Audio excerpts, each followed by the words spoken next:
देखिए ये कहीं न कहीं मराठियों को अपमानित करने की एक मुहिम नरेंद्र मोदी जी चला रहे हैं काफ़ी लंबे समय से।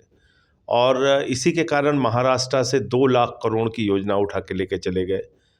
महाराष्ट्र के नौजवानों का ख्याल उन्होंने नहीं रखा।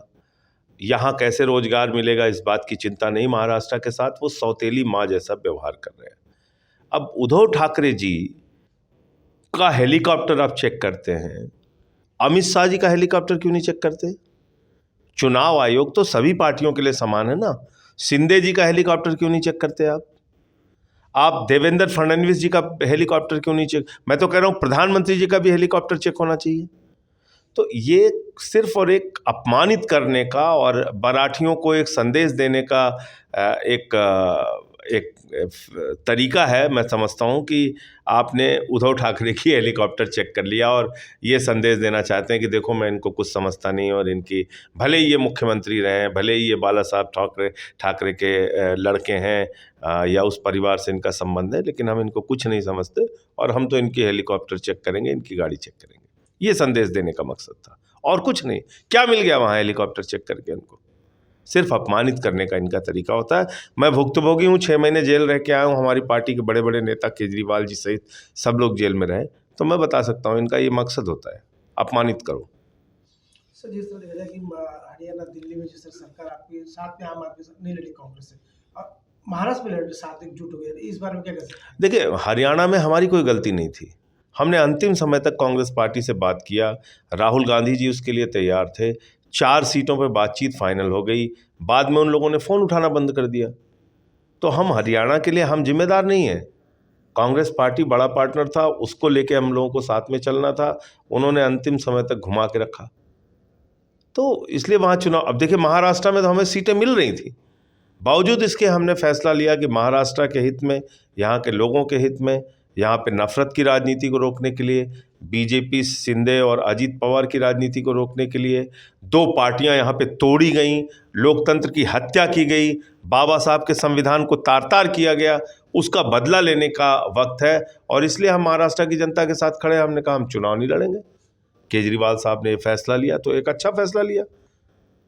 तो अभी प्राथमिकता ये है कि ऐसे लोग जिन्होंने महाराष्ट्र को आज बदहाली पे पहुंचा दिया, 60,000 महिलाएं या तो लापता हैं या उनके साथ दुष्कर्म की, अपहरण की घटनाएं हुई। महाराष्ट्र में 3,000 किसानों ने आत्महत्या की है, किसानों से ज्यादा नौजवानों ने आत्महत्या की है। आपने जिन लोगों पे आरोप लगाया कि 70,000 करोड़ का घोटाला किया है, अजीत पवार ने चक्की पिसिंग कर रहे थे फडणवीस, वही आज आपके साथ बैठे हुए हैं। किसी को कहते थे इकबाल मिर्ची से संबंध है, किसी से कहते थे दाऊद इब्राहिम से संबंध है, आज उन लोगों को आज अपने साथ लेके बैठे हुए हैं आप। तो भाजपा का क्या चरित्र है? इनका चाल चरित्र चेहरा सबके सामने आ चुका है। और हिंदुस्तान को कहां पहुंचा दिया आपने 200 लाख करोड़ रुपए का कर्जा हिंदुस्तान के ऊपर लाद दिया। आप यहां बड़ी बड़ी योजनाएं उठा के अडानी को दे दे रहे हैं। आपने महाराष्ट्र में महंगी बिजली करके 1 लाख करोड़ रुपए का फायदा अगले 1 साल में अडानी को होगा और 1 लाख करोड़ रुपए का महाराष्ट्र की जनता को चूना लगेगा उससे। तो ये सब कुछ जो हुआ है, इसके लिए कौन जिम्मेदार है? प्रधानमंत्री नरेंद्र मोदी, भारतीय जनता पार्टी, फडणवीस और डबल इंजन की इनकी सरकार।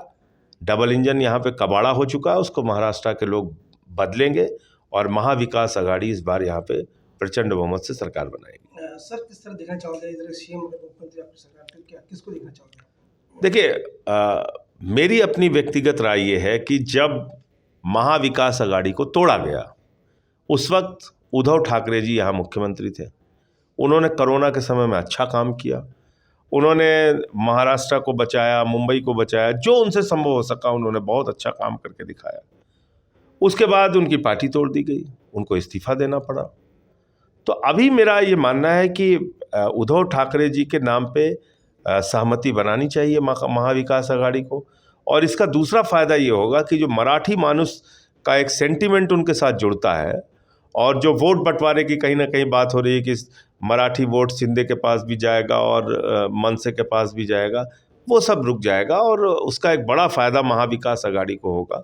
तो उनके नाम पे सहमति बनानी चाहिए, ये मेरी अपनी व्यक्तिगत राय है। तो बाकी फैसला बड़े दल जो है उसमें हमारा तो रोल उनको बाहर से समर्थन देने का ही है, तो वही लोग लेंगे इसके बारे में। है मुंबई की जिस समय सभा हो रही है ओवैसी की, एमएमए की, तो उस पर जाकर के क्या कहना है वो? देखिए, यहाँ सभा अपने चुनाव सब लोग लड़ा रहे हैं, सभाएं अपने कर रहे हैं, लेकिन जिस तरह से बीजेपी के लोग नफरत की बुनियाद पे महाराष्ट्र को और हिंदुस्तान को बांटना चाहते हैं, ये बहुत दुखद और दुखदाई है। भारत के प्रधानमंत्री 10 साल प्रधानमंत्री रहने के बाद 22 राज्यों में प्रधानमंत्री जी की पार्टी की सरकार है, उसके बावजूद वो कह रहे हैं कि आपकी भैंस चुरा ले जाएंगे, आपका मंगलसूत्र चुरा ले जाएंगे, आपकी रोटी चुरा ली है, आपकी बेटी चुरा लेंगे। ये क्या भाषा बोल रहे हैं प्रधानमंत्री?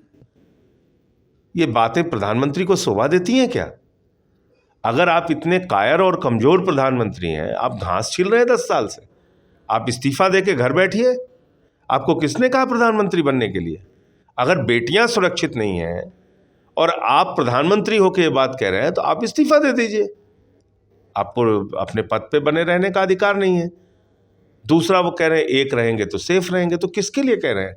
अडानी के लिए कह रहे हैं कि मोदी अडानी एक रहेंगे तो सेफ रहेंगे, या तो शेखों के लिए कह रहे होंगे जो दुबई के शेखों और कतर के शेखों से गले मिलते हैं कि एक रहेंगे तो उनके बच्चे सेफ रहेंगे। तो इसलिए प्रधानमंत्री की ये बातें, और एक हमारे उत्तर प्रदेश के मुख्यमंत्री हैं, वो आके कह रहे हैं बटोगे तो कटोगे। कैसी बातें आप लोग बोल रहे हैं? किसके लिए बोल रहे हैं आप? यहाँ कहते हो बटोगे कटोगे, वहाँ जाके जाट नान जाट करते हो हरियाणा में।